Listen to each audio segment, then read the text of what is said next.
If you, like me, have consumed a copious amount of Hamza content over the past year, you probably could have guessed that one of the biggest reasons for his popularity is an element of charismatic confidence in the way he talks and presents himself. To have the ability to turn on the camera and speak for nearly an hour about a subject with such assurance can only be a testament to his conviction, or at least his ability to fake one. And those characteristics, combined with his framed, trimmed beard and deep voice, can only be translated in our minds as an unmistakable show of masculinity. And no wonder, it fits our perception of what masculinity ought to be after all. But I think I, as well as all his avid watchers, have missed something there. And I'm gonna make a bold claim here, but despite his obsessive talk on masculinity, Hamza is, in reality, very feminine. Now, before you hard slam that dislike button and insult me in the comments, at least hear me out for a little bit. When we are asked to define the masculine and the feminine, we cannot truly clearly state what they are. They differ quite vigorously based on different people. If I asked you, what's a masculine man, you could throw a few characteristics at me, but the probability that those characteristics would be shared by 10 random people I would ask is quite low, because the way we identify a masculine person is through the way they present themselves. It's more like a vibe, it's fuzzy, but we know when it's there, which, considering how often the word masculine is thrown around these days, explains why there is still so much confusion around that word. As soon as we try to define it, it crumbles and fades away and loses its strength. And through that confusion, a lot of men have tried to present themselves through a masculine frame to the world, especially on YouTube.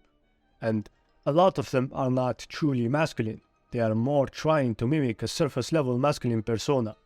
The reason why they are so fickle and susceptible is that they themselves have fallen into a trap. The trap of thinking masculinity is something you force on yourself, and do so by trying to shove away your feelings or any vulnerability you could have away, thinking that makes you a masculine man, when it actually doesn't. It just makes you a cringy beta cock, a mask, a shell, something you hold for the outside world to see while the rest of you withers away in shame and pain.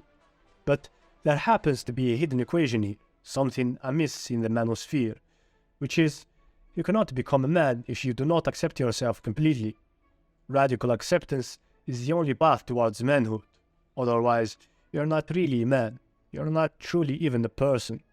Since you reject yourself, the parts of you that you think make you appear weak or unworthy to the world. To be clear, that doesn't mean that you shouldn't seek to grow stronger as a man or that there is virtue in staying weak.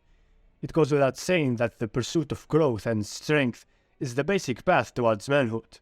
The mistake we make, though, is the rejection of weakness in ourselves, thinking it makes us stronger, when in reality it's just this mimicry of real strength. Those parts of you reject don't go away because you reject them, thinking it makes you more masculine. Instead, they become stronger and get manifested in extremely toxic ways, which makes you a split, fragmented person who doesn't know who he is, desperately trying to pretend being someone you're not. And that's where Hamza comes in. Hamza is, in my opinion, the healthiest embodiment of a masculine man at the moment on the YouTube red pill space. Do you want to know why? Well, that's very simple. Hamza talks about mental health as being a crucial part of becoming a true man. He talks about his shortcomings honestly and transparently.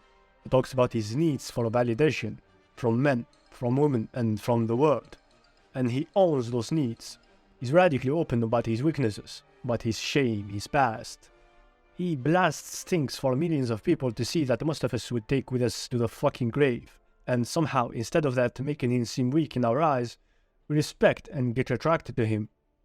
And the reason why this happens is because he owns a large portion of himself completely, which goes back to my statement of him being feminine. The masculine and the feminine are undivorceable from one another. The mistake men make is to think that the way to be a man is to reject his feminine, to the point where he'll gaslight himself into thinking there is no feminine part to himself, or feel visceral rejection of the word when it's associated with him.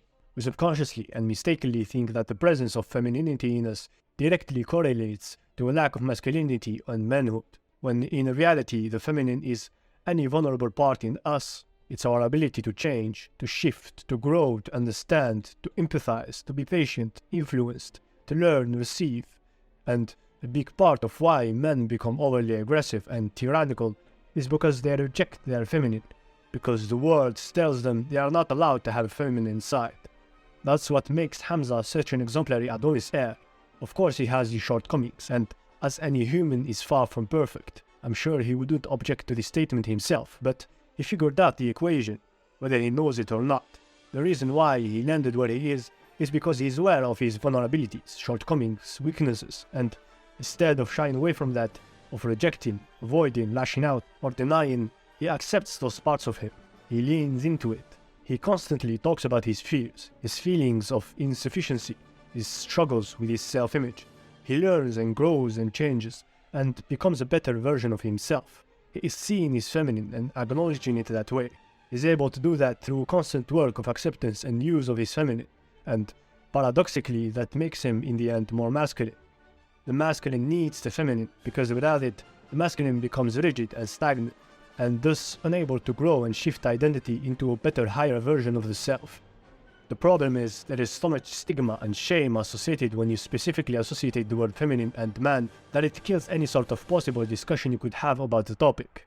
I'm not saying that man should be feminine here. What I'm trying to say is that the path towards the highest, healthiest possible man each and every one of us can't be achieved without the acceptance and the use of our dual nature. You could say that the highest masculine figure you could embody is one of radical ownership and acceptance of the self, even in the face of judgment and critique from the outside. To stand like a rock within yourself no matter what the world tells you should be.